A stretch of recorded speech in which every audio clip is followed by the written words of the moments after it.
तो महाराज फरमाते हैं, कोई कहे सिर धनी ना कोई कहे सिर धनी ना कोई, कर्मा बस जग डोले रे, कर्मा बस जग डोले रे, कोई कहे हर यातन माई, कोई कहे हर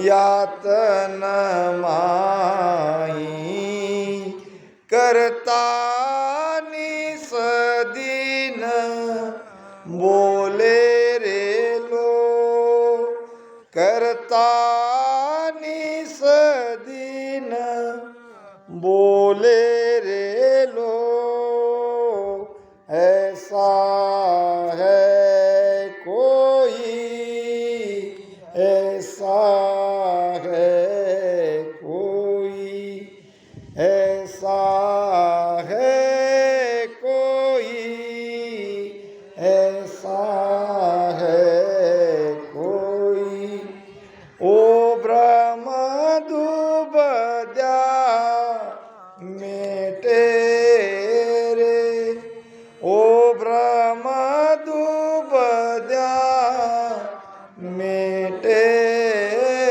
रे। नाना पंथ जगत में निज निज गुण गावे, और सबका सार बताकर गुरु मार्ग लावे। संसार में नाना प्रकार के पंथ है, नाना प्रकार के मत है, नाना प्रकार के धर्म है। सबसे पुराना धर्म संसार में अगर कोई है तो वो हिंदू धर्म है, हिंदू मत। अब हिंदू मत के 4 शाखाएं हैं, यानी 4 मत में हिंदू धर्म बट गया। हिंदू धर्म से निकला बौद्ध मत सबसे पहले, और हिंदू धर्म से ही निकला जैन मत, और हिंदू धर्म से ही निकला सिख मत। वास्तव में सिख यानी शिष्य को कहा है। नानक साहब ने अपने शिष्यों को सिख कहा, तो ये सिख पंथ ही बन गया, सिख धर्म ही बन गया। वास्तव में ऐसा नहीं है, पूरा का पूरा वो हिंदू धर्म ही है, मगर अब वो सिख धर्म कहलाना पसंद करता है। हो सकता है आगे रामसनी का भी एक धर्म बन जाए।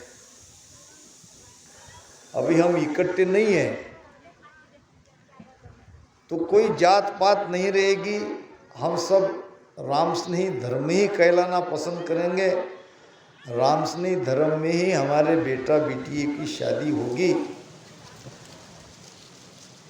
तो पहले कोई मत बनता है, मत का पंथ बनता है, फिर पंथ का धर्म बनता है। फिर दूसरा संसार में सबसे पुराना धर्म है यहूदी। यहूदी धर्म के भी 2 मत है, एक है क्रिश्चियन, दूसरा है इस्लाम। ये इस्लाम धर्म यहूदी से आया। और फिर चीन में कंसेशियंस मत और ताओ मत, फिर जापान का शिंतो मत। ऐसे ये धर्म संसार में प्रचलित है, पुराने हैं। अब इसमें से और आगे शाखा निकल सकती है। तो ये किस लिए हुआ, धर्म क्यों बने, पंथ क्यों बने? कथा आती है, एक गांव में एक महावत हाथी लेके आया। हाथी के गले में थी घंटी और वो गांव था पूरा अंधों का। वहाँ सब अंधे ही रहते थे। अब हाथी के गले में घंटी बजते ही सारे अंधे भाग के आ गए, क्या हुआ क्या हुआ क्या हुआ करके। क्योंकि अंधे हैं, देख नहीं सकते थे मगर सुन तो सकते थे। और जिसकी जो इंद्रियां कमजोर है उसकी दूसरी इंद्रियां उतनी ही प्रबल रहती है। अंधे देख नहीं सकते मगर उसके स्पर्श में वो देखने की कला उनको आती है, स्पर्श से ही देखते हैं। आपने देखा होगा, मैंने देखा है, दोनों आंख से अंधे होते हुए भी वो 100 की नोट, 20 की नोट, 10 की नोट, 50 की नोट ऐसे स्पर्श से पहचान लेते थे, क्योंकि उनको अनुभव की आंखें मिली हुई है। तो ये सब आंधे भागकर बाहर आए, क्या हुआ क्या हुआ क्या हुआ करके घंटी की आवाज सुन के। महावत ने कहा कि भाई कुछ नहीं हुआ है, हाथी आया है, तो हमें दिखाओ। अब तुम तो अंधे हो, तुम कैसे देखोगे? अरे भाई आंखें हमारी नहीं है मगर हम हाथ से देखते हैं, आप हाथी को बिठाओ। महावत ने हाथी को बिठाया। अब सब आंधे टूट पड़े हाथी पे। अब आंधे ही आंधे। अब कोई पूंछ पकड़ रहा है, कोई पीठ पे हाथ फेर रहा है,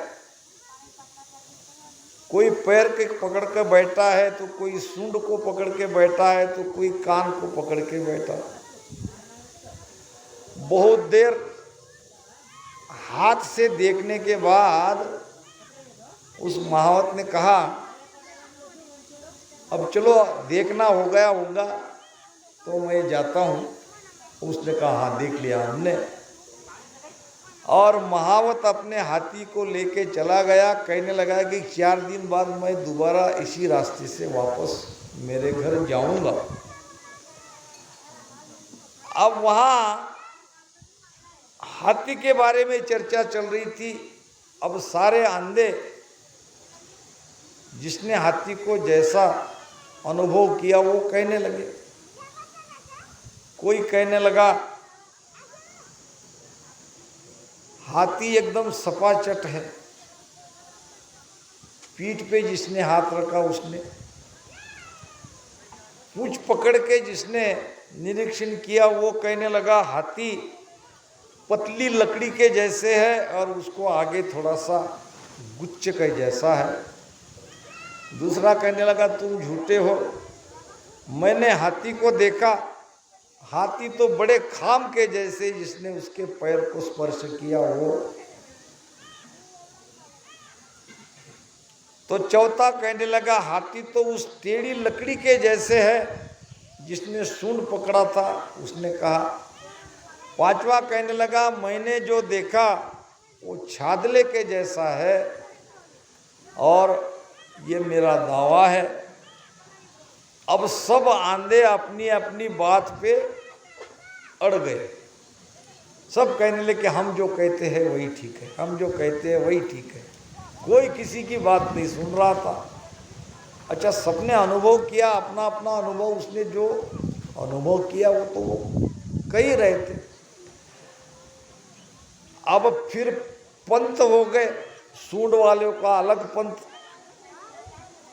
पैर को देखने वाले का अलग पंथ, कान को स्पर्श करने वाले का अलग पंथ, और पूंछ को पकड़ने वाले का अलग पंथ, पीठ को पकड़ने वाले का अलग पंथ। सब अपने अपने मत पे, अपने अपने पंथ पे मजबूत, कोई किसी की बात माने नहीं।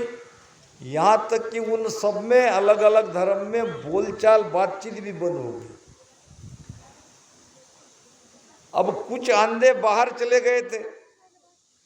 जब उन्होंने देखा तो सारे गांव में अशांति अशांति फैली है। पूछा तो क्या हुआ, कोई एक हाथी आया था और हाथी को स्पर्श करने से सब ऐसे हो गए। सब अपने अपने मत में अड़ीग है।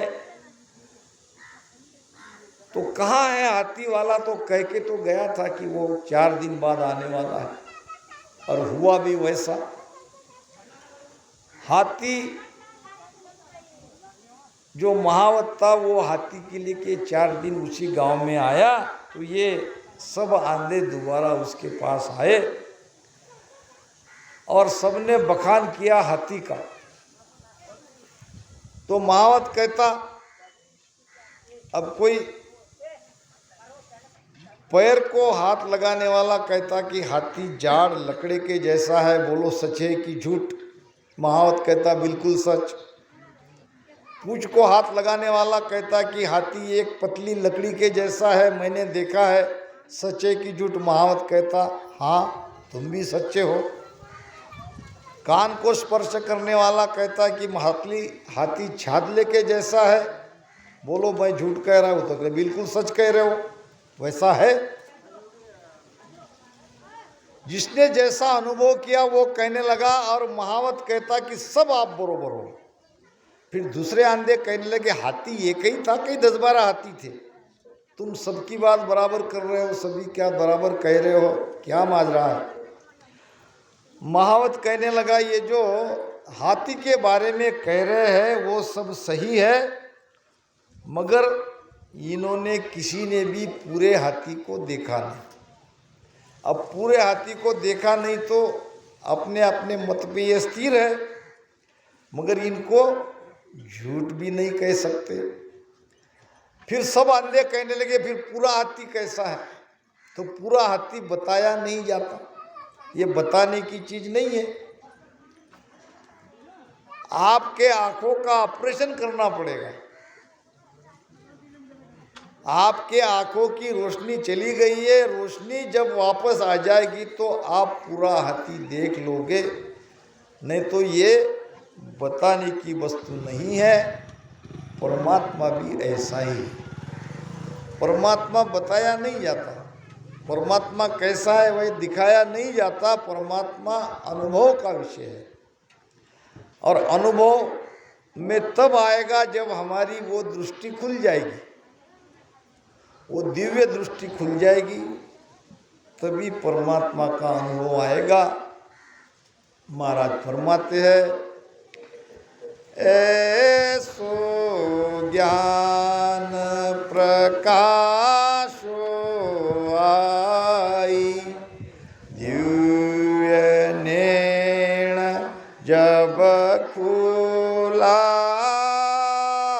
राम, ऐसो ज्ञान प्रकाशो आई, दिव्य नैण जब खुला, परम धाम तो न्यारी दर से, परम धाम तो न्यारी दर से, ये आरंभ सब ओला मन रे, मैं तो कछु न जानू, सतगुरु ज्ञान बतायो भारी, सतगुरु ज्ञान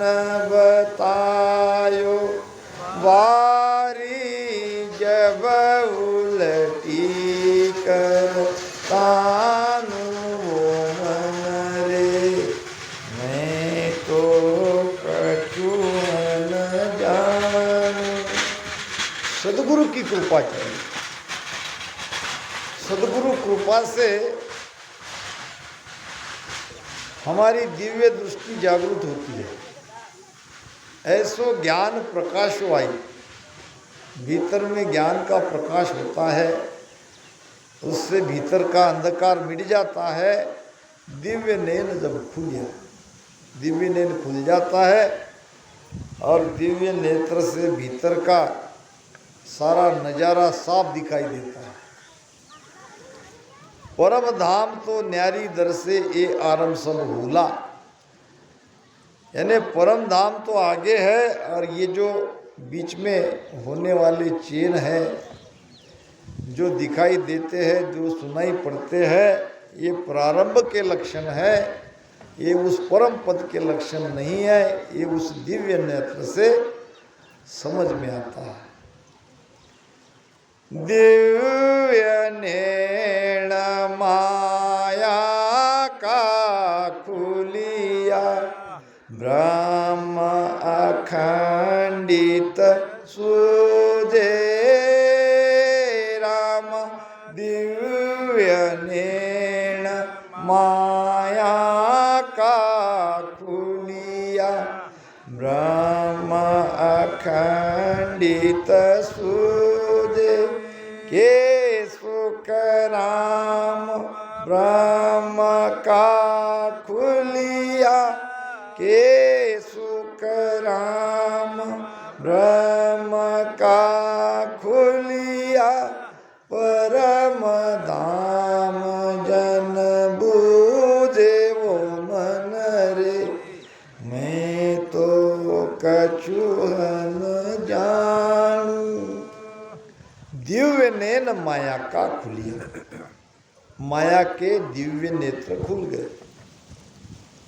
तो क्या हुआ? माया कहाँ तक है ये समझ में आई। माया की व्याप्ति, माया का प्रभाव कहाँ तक है, ये माया के नेत्र खुलने से पता चलता है। नहीं तो ऐसे हम माया को नहीं पहचान सकते, न ब्रह्म को पहचान सकते हैं। वो दृष्टि खोलते हैं सद्गुरु। कहते हैं कि एक बार नारद जी ने भगवान कृष्ण को कहा कि मुझे ब्रह्म बताओ। भगवान कृष्ण कहने लगे, ये बताने की चीज नहीं है, ये तो अनुभव का विषय है। नहीं नहीं नहीं भगवान, आप कर सकते हो, मुझे ब्रह्म ज्ञान को उपलब्ध कराओ, मैं देखना चाहता हूं ब्रह्म कैसा है। दोनों जा रहे थे रास्ते से और ये वार्तालाप हो रही थी। एक पेड़ के नीचे भगवान कृष्ण बैठ गए। कहने लगे, ठीक है तुम जिद करते हो तो बताता हूं, मगर मुझे प्यास लगी है और आगे सामने बाजू में कुआं है और कुएं पर कोई एक लड़की है। जल्दी जाओ, अगर वो लड़की पानी भर के चली गई तो पानी नहीं मिलेगा। अब नारद जी गए उस कुएं के पास, देखा तो एक सुंदर कन्या, एक रूपवान कन्या पानी भर रही थी और उसको देखते ही रह गए नारद। और फिर उसने कहा, अगर पानी पीने आए हो तो हाथ को इस प्रकार करो, मैं ऊपर से पानी डालती हूँ। और हाथ ऐसा नीचे करके वो लड़की को देखते ही रहे। फिर लड़की ने कहा कि भाई कहाँ खो गए हो, पानी पीने आए हो कि मुझे देखने आए हो? तो नारद जी ने कहा, आया तो पानी ही पीने था, मगर आपका सौंदर्य देख के मैं मोहित हो गया। अब फिर पानी पीने के बाद वो लड़की को कहने लगा, अगर बुरा नहीं मानेगी तो मैं तुम्हारे घर तक तुम्हारे पीछे पीछे आऊं। लड़की ने कहा, आ जाओ, मेरे पिताजी बहुत अच्छे हैं, वो तो आए हुए मेहमान का स्वागत ही करते हैं और हमारे यहाँ रिवाज भी वैसा ही है, हम मेहमान को भगवान के समान समझते हैं। पीछे पीछे आ गए तो सामने उनके पिताजी थे। बेटी ये कौन है? तो कहने लगी, ये मेहमान है। बड़ी अच्छी बात है, आज हमारे भाग्य खुल गए, आइए। मेहमान तो भगवान के जैसे है। तो उनकी खातिरदारी सेवा करी और घर पे आके उसको बिठाया पलंग पे। अब एक दिन हो गए, 2 दिन हो गए, मेहमान कितने दिन का है? हमारे तरफ कहावत है बंजारी में, पहले दिनेर पामणो, दूसरे दिनेर पई और तीसरे दिन वन पूछे नहीं कोई।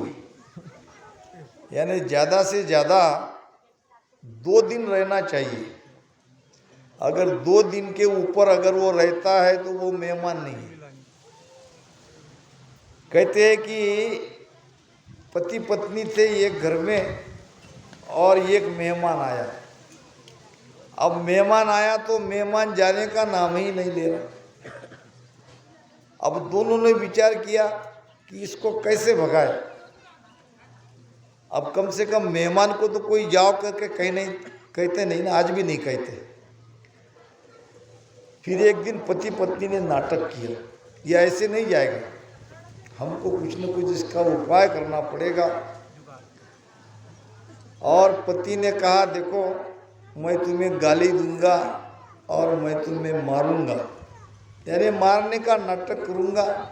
अब तुम तो रोने में बहुत अच्छी माहिर हो, बाया रोती भी ज़्यादा ही है, बीरा जल्दी आता है बीरा उनको। तो उसने कह रहा बिल्कुल मैं बहुत बढ़िया रोऊंगी। तो चलो कल सुबह से ये नाटक करेंगे। बाहर मेहमान सोया था, अंदर के रूम में सुबह से ही खटपट चल रही थी और लाठी से पीटने की भी आवाज़ आ रही थी और रोने की भी आवाज़ आ रही थी।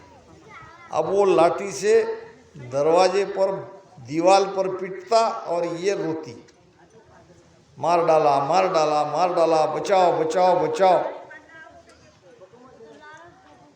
अब ये इनका रोना चालू हो गया, उसका पिटना चालू हो गया।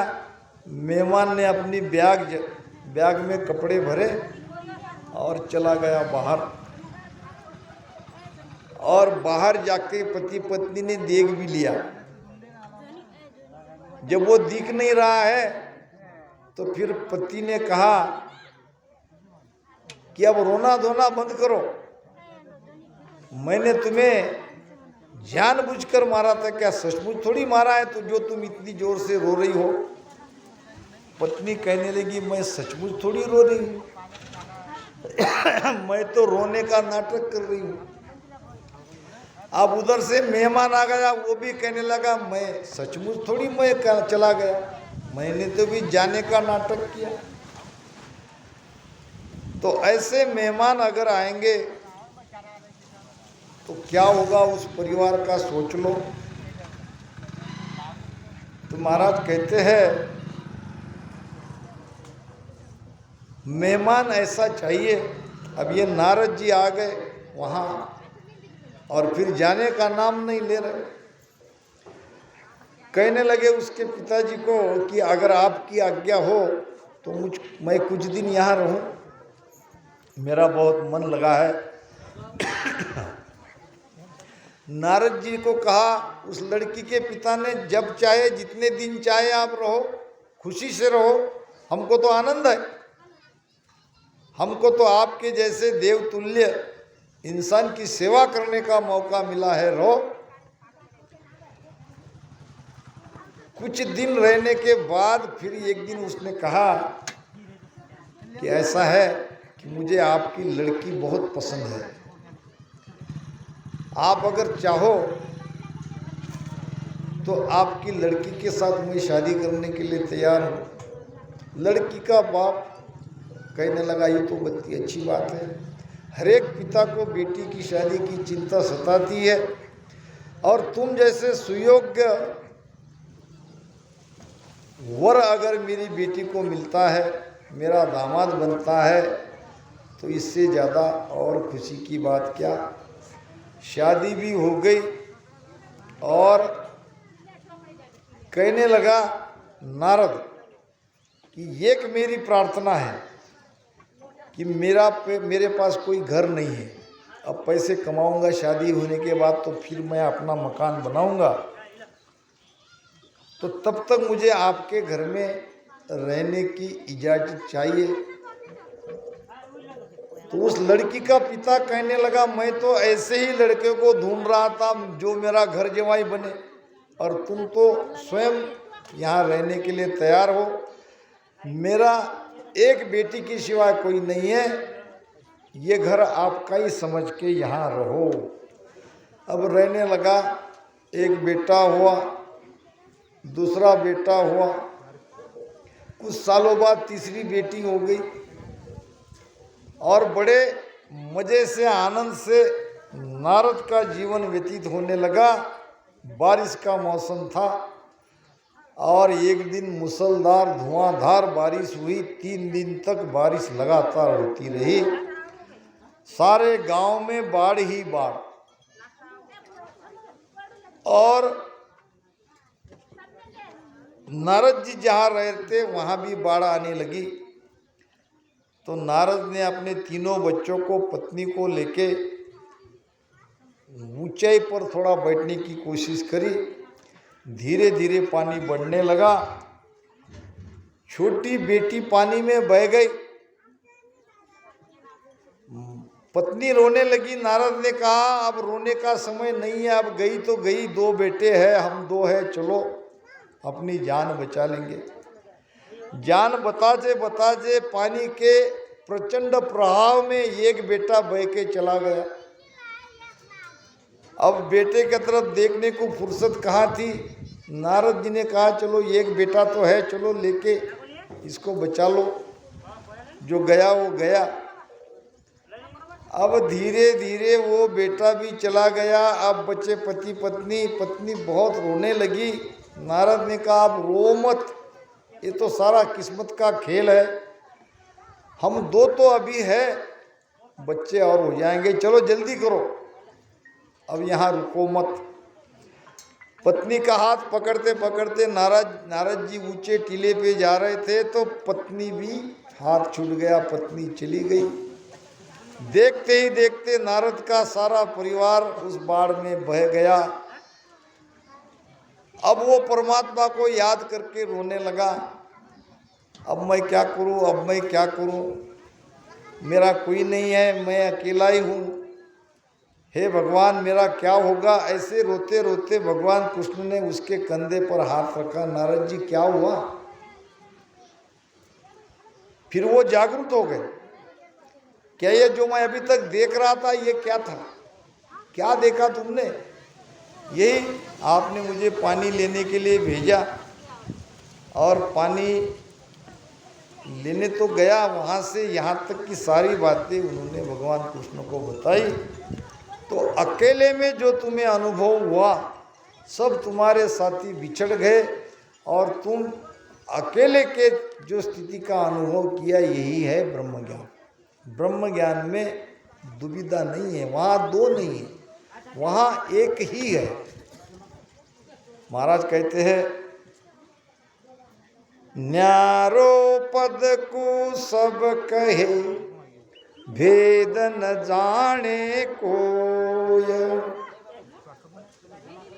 एका माय अनेक है एक अनेका होय, एक अनेका होय तहाँ लग न्यारो नाही, जो ब्रह्म की पैदास कीण विद न्यारो क्वाई, सुख राम ब्रह्म सो दूसरो सो मत न्यारो होय, न्यारो न्यारो सब कहे भेद न जाने कोय। सब कहते हैं परमात्मा सबसे अलग है, सबसे न्यारा है। न्यारो न्यारो सब कहे भेद न जाने कोई, एका माय अनेक है एक अनेका हो। जब सब एक से अनेक होते हैं और अनेक एक में समाते हैं तहाँ लग न्यारो नहीं, जो ब्रह्म की पैदास किस विद न्यारो क्वाई। ब्रह्म से हम आए हैं और वापस जाकर ब्रह्म में ही जाएंगे, तो हम न्यारो कैसे हो गए। हम तो दोबारा वापस आएंगे। ब्रह्म तक आने जाने की रीत है आदि अनादि से। एका माय अनेक है एक अनेका होय, एक अनेका होय तहाँ लग न्यारो नाही, और जो ब्रह्म की पैदास गुण विद न्यारो क्वाई। ब्रह्म और ब्रह्म से पैदा हुआ ये जीव ब्रह्म से अलग नहीं है। वापस जाके ये ब्रह्म में मिलेगा तो भी दोबारा वापस आएगा।